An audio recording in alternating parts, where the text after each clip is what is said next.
Hi, I'm Jean-Paul Labrec, and I once had an unsettling encounter many years ago that I suspect involved the infamous Highway 16 serial killer, who was never apprehended. It happened on a Sunday in the secluded small town of Kitimat, BC, in the Canadian Northwest. I decided to hitchhike to Terrace, BC, and after waiting about 3 hours by the highway, only a handful of vehicles passed by that day. Just as I was about to give up, I decided to wait for one last vehicle to come along. As the sun began to set, a large green older model truck roared onto the highway and came to a stop. I ran up and jumped in, though I had an immediate gut feeling that something was off.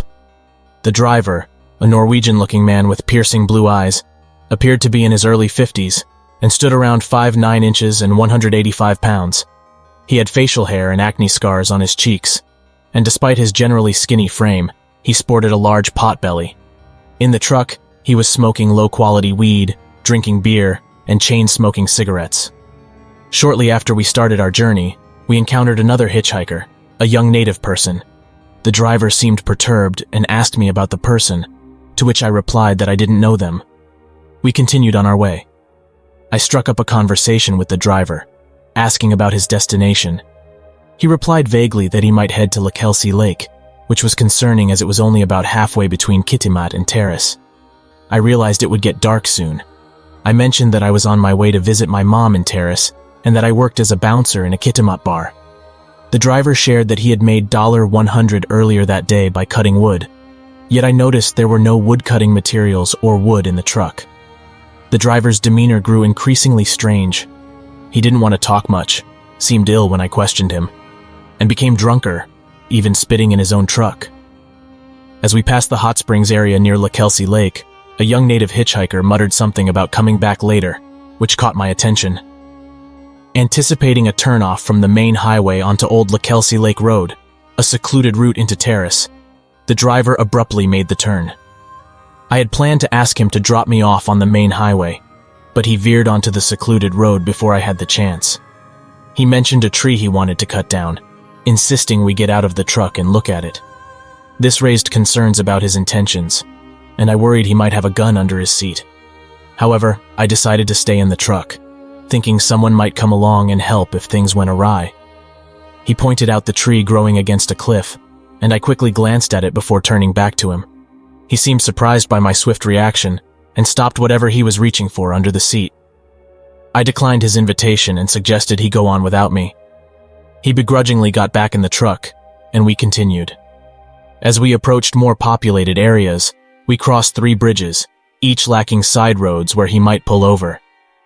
At this point, I felt a growing tension and realized it might come down to a life-or-death situation. I resolved that if he pulled onto any side road, I would need to defend myself.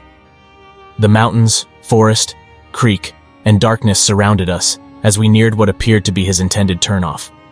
Just as the tension peaked and I prepared to confront him, the truck inexplicably sped up slightly. He muttered that he would take me into town. It was fully dark by this point. As we approached the edge of town, I questioned him again about his destination. He replied vaguely, mentioning Smithers and Canell, known hunting grounds of the serial killer. I thanked him when he dropped me off near an A&W drive-thru, relieved to have survived the ordeal. I gathered my belongings and said my goodbyes, and although he seemed irritated, I walked away, grateful that my quick thinking and survival instincts had kept me from disappearing into the void.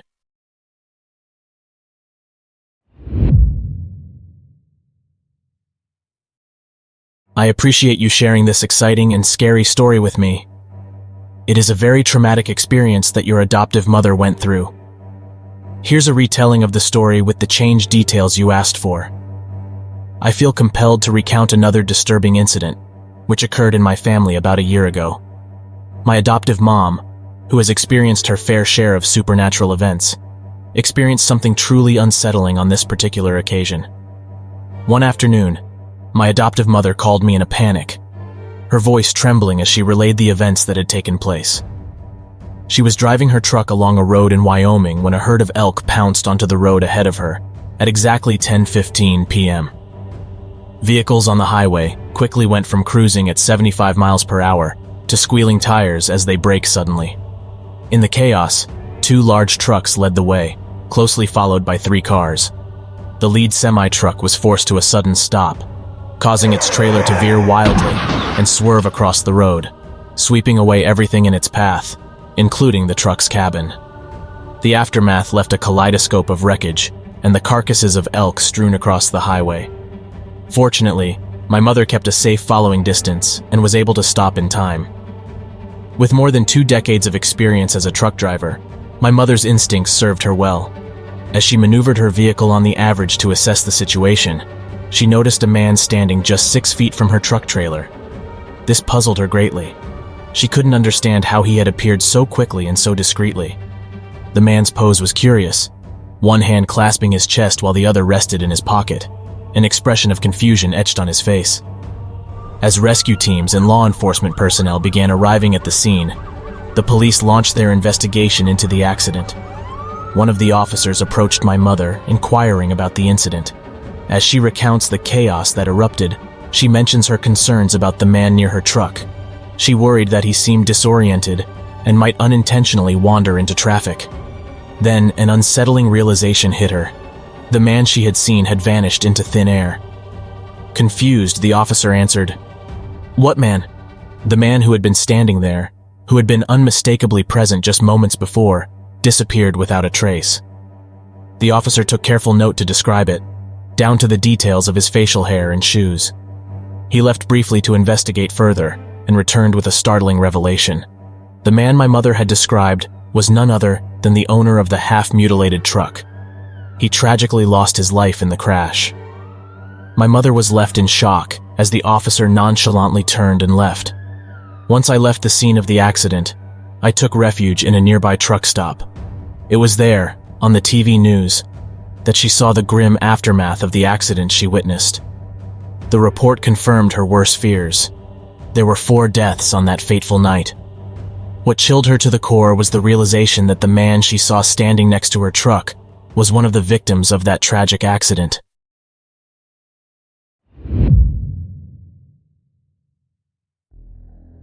During my years as a child and teen in Virginia, I lived in a semi-rural area, shrouded in an aura of mystery.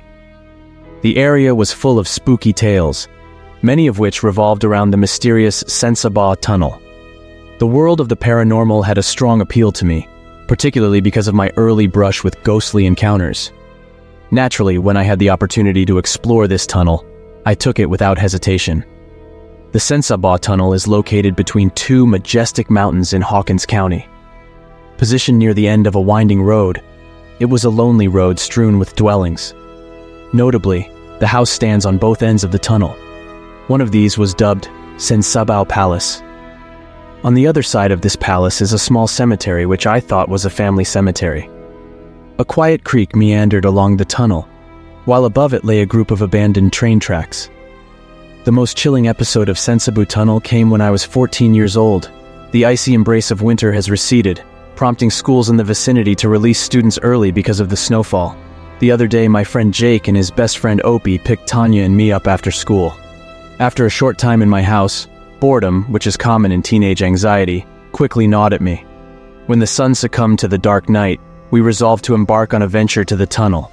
Opie, who is unaware of the location, joins Jake, who has visited him once before. In Opie's bucket seat Ranger minivan, we set off on our journey.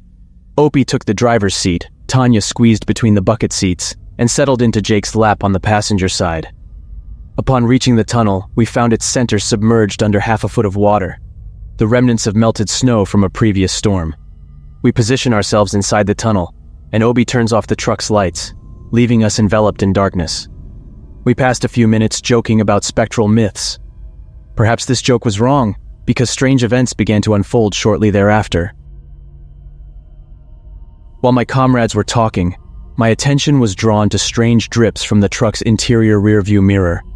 I wiped the liquid off with my finger and noticed its watery texture. Opie drew everyone's attention to this phenomenon and expressed his bewilderment because this had not happened before. Tanya speculated that it might be condensation, but Jake noted that the windows weren't mist. Just then, footsteps resounded in the water, reminiscent of someone approaching from behind the truck. At the same time, we all turned to look, fascinated by the sound. However, our collective gaze revealed nothing. Jake rolled out his window and looked at the truck bed, while Opie did the same on the side. However, they did not see any trace of anyone. They both rolled the windows back up, and Jake's eyes showed a mixture of worry and fear. "It was strange," he said. I agreed, my voice trembling. Tanya, with her anxiety mounting, urged us to leave, but the rest of us were hesitant. At that juncture, the truck hit a sharp bump, and the force was enough to impact the entire truck. Tanya and I let out eerie shrieks, while Jake and Opie came close to matching our distress. In the midst of the commotion, an ethereal white figure standing about 10 feet away appeared in front of us. To me, she looked like a woman in a flowing dress, her pace deliberate as she approached. Sensing the mounting fear, Opie interjected, "Time to go," revved the engine and sent us back to my house. Once in the driveway, we hastily got out of Opie's narrow van. Jake expresses curiosity as to the impact on the truck, and he and Opie check it for damage. Their endeavor has paid off in the form of a footprint far larger than any of our endeavors. We place our hands against it, emphasizing its size, much larger than Jake's and Opie's hands, at least 3 inches longer. About a week later, Opie's insistence led him back to the tunnel with our friend Clinton, intending to spend the night there. Armed with Kentucky Fried Chicken, they prepared for their vigil. However, their wait was fruitless. Eventually, their patience got tired and they left in the wee hours of the morning. Opie led the way, with Clinton following. Tragically, Opie's truck meets with a catastrophic accident that night, and the cause is shrouded in mystery. Opie was still unable to remember the cause of the accident. While I hesitate to jump to conclusions because I wasn't present that night, I wonder if Opie's actions inside the tunnel somehow played a role. It's a heavy idea, and if anyone has ideas, I'm eager to hear them. If you're interested, I have additional stories to share as well. Thanks for investing your time and watching.